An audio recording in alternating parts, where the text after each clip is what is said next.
हा आज तर हाकाऱ्याच्या माळावरनं रस पोहायचा बेत केलता राव, लईच भारी केलता ना, तुम्हाला सांगतोच पुढे.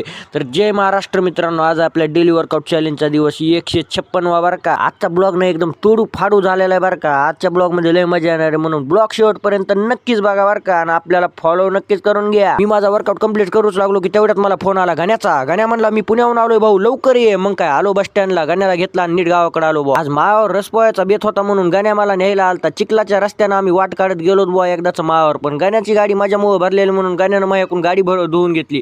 अशी मित्र म्हणल्यास तर काय बघायचंच काम नाही. आम्ही गाडी तर तीर्थाकडे धुवू लागलो, पण मला रस पोहायचा वास आला आणि म्हणलं आता जाऊन बघावंच लागतंय बुवा, एकदा नजर मारावं लागते कसं काय चाललंय नियोजन म्हणून. तात्या स्वयंपाकाला म्हणल्यास नियोजनाच्या गप्पा आपण करण्याचे काही विषयच नाही, कारण की तात्याचं नियोजन कडकच असते. आता मीन गाणे एकत्र आल्यास काय गप्पा आणतो बघा. मग गायों के अंदर से रास्ता बनाते हुए ये नौजवान कहाँ जा रहे हैं?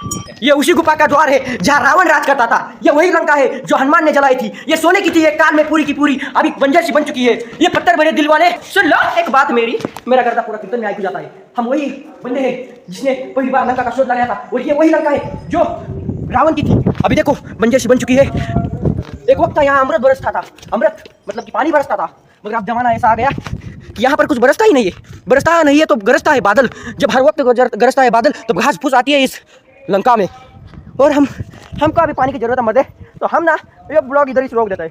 Bye bye. अशा पापुड्या बघून ना माझ्या तोंडाला आधी गोलच पाणी सुटू लागलं बरं का. पण पंक्ती बसल्याशिवाय खाता येत नाही, म्हणून माझ्या मनामध्ये एकच विचार होता की पंक्ती कावा बसतात आणि लोक जेवण केल्यास पसरतात. मग जेवणाच्या अगोदरच पसरलेला बाबा लय विषय हार्ड याचा. आता आम्ही करतो जेवण कचकटून दाबून. तुम्हाला आपला ब्लॉग कसा वाटला ते कमेंटमध्ये नक्की सांगा. आपल्याला फॉलो करून घ्या. Bye bye.